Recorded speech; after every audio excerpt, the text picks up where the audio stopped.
मैंने तो प्रयास किया था उसमें काम करने का, लेकिन वहाँ बोलने वाले नेता नहीं चाहिए, लड़ने वाले लोग नहीं चाहिए, अधिकार सिद्धांतों की बात करने वाले लोग नहीं चाहिए। मैं पूछना चाहता हूँ कि भाई आप 2014 में 0 सीट पे किसकी वजह से आए? आप 2017 में 18-19 सीटों पे किसकी वजह से आए? 2019 में 10 सीटें जीती वो किसकी वजह से? आज आपको बौखलाहट क्यों? ये लोकतंत्र है, सबको अधिकार है। जब आप लोगों के राहों में रोड़े अटका देंगे, उनको समाज की भलाई के लिए कुछ करने नहीं देंगे, तो वो करेंगे।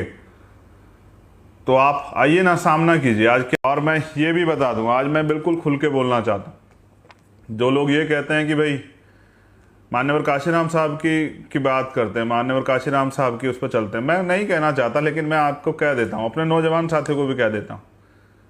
आप कहते हैं कि मान्यवर साहब की पार्टी क्यों चलाते? हमने तो प्रयास किया था उसमें काम करने का, लेकिन वहाँ बोलने वाले नेता नहीं चाहिए, लड़ने वाले लोग नहीं चाहिए, अधिकार सिद्धांतों की बात करने वाले लोग नहीं चाहिए। और सबसे बड़ी बात ये, चलिए मैं आपसे पूछता हूँ, मान्यवर काशीराम साहब ने क्यों बनाई बीएसपी? उन्होंने बामसिफ DS4 क्यों बनाया? वो बाबा साहब की RPI को क्यों नहीं लेके चलते रहे? खैर छोड़िए, उससे भी बुरी बात और अच्छी बात आपके लिए, आप खुद प्रयास करके देखिए प्रैक्टिकल अपने जीवन में।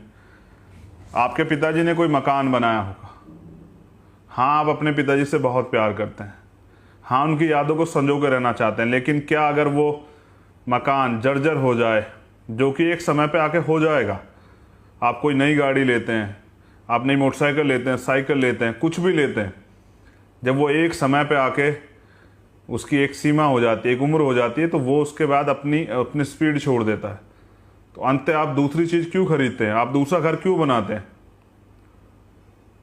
आप क्यों तैयार करते हैं कच्चा? क्योंकि आप तो अपने पिताजी से प्यार करते थे, आपको तो उसमें पुरानी झोपड़ी में ही रहना चाहिए था। आपने नया घर क्यों बनाया?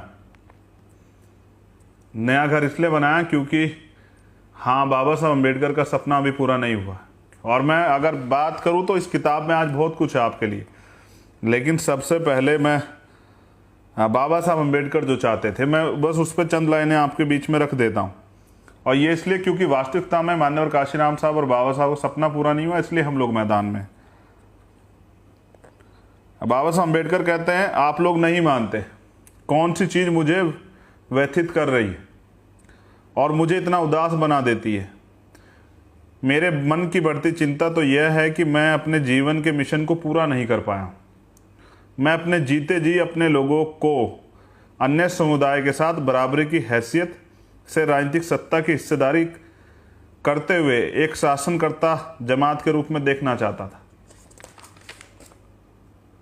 मैं बीमारी के कारण अपंग और असहाय हो गया हूं। मैं जो कुछ हासिल कर पाया वो बहुत कठिनाइयों परेशानियों से कर पाया। बाबा साहब हमें शासक जमात देखना चाहते थे। मैं पूछना चाहता हूं कि भाई उन आलोचक साथियों से भी, क्योंकि वो मेरे अपने ही लोग, वो किसी कारण से मुझसे नाराज हैं। नाराज इसलिए हैं कि वो अभी दूसरे घर में, लेकिन मैं आपसे आज पूछना चाहता हूँ, बस मुझे अपने मन से जवाब दीजिए सोच के। बहुत सारे बुद्धिजीवी लोगों को भी शिकायत शिकवा हो सकती है। हाँ, हम अपने काम से जवाब देंगे, बोलने से नहीं, अपने काम को करके और रिजल्ट दे के जवाब देंगे। लेकिन मैं आज आपसे पूछना चाहता हूँ, 2012 में आप लोग उत्तर प्रदेश में किसकी वजह से डाउन हुए? आप 2014 में 0 सीट पे किसकी वजह से आए? आप 2017 में 18-19 सीटों पे किसकी वजह से आए? 2019 में 10 सीटें जीती वो किसकी वजह से? और वो कहाँ कहाँ जीती आप ये भी चेक कर लीजिए। और वर्तमान में जो लोग मजाक बना रहे थे भीम आर्मी के लोगों का, इससे पहले तो कहते थे कि ये चंद लोग हैं, इनके साथ लोग नहीं है, जमीनी कार्य नहीं है। लेकिन जब अब भीम आर्मी के और आज़ाद समाज पार्टी के लोगों ने रिजल्ट दिया है, उन्होंने साबित किया कि वो भविष्य को उज्ज्वल बना के दिखाएंगे और सपनों को पूरा करेंगे जो बाबा साहब अम्बेडकर और मान्यवर काशीराम साहब चाहते थे। तो आज आपको बौखलाहट क्यों? ये लोकतंत्र है, सबको अधिकार है। जब आप लोगों के राहों में रोड़े अटका देंगे, उनको समाज की भलाई के लिए कुछ करने नहीं देंगे, तो वो करेंगे। तो आप आइए ना, सामना कीजिए। आज क्या दिक्कत आ रही? बाबा साहब अम्बेडकर ने आप सबके लिए ये लाइन लिखी थी, बहुत दिन पहले लिख के चले गए बाबा साहब अम्बेडकर। मैं सोचता हूँ आज पढ़ देता हूँ आप उन हर साथियों के लिए जिन्होंने इस मिशन को आगे बढ़ाने में योगदान दिया है। बाबा साहब ने उन सभी सामाजिक कार्यकर्ताओं, मिशनरियों जो समाज कार्य कर अंबेडकरवाद को पुनर्जीवित करने का काम कर रहे हैं।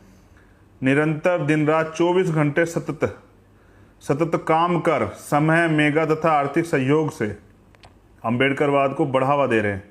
उनके बारे में लिखा, आपको अपने अमिष्ट की पवित्रता पर अडिग विश्वास रखना चाहिए। आपका लक्ष्य उत्तम है और अपना ध्येय मिशन सर्वोच्च एवं गौरवशाली। वे धन्य हैं जो अपने समाज भाइयों के प्रति उनके बीच उन्होंने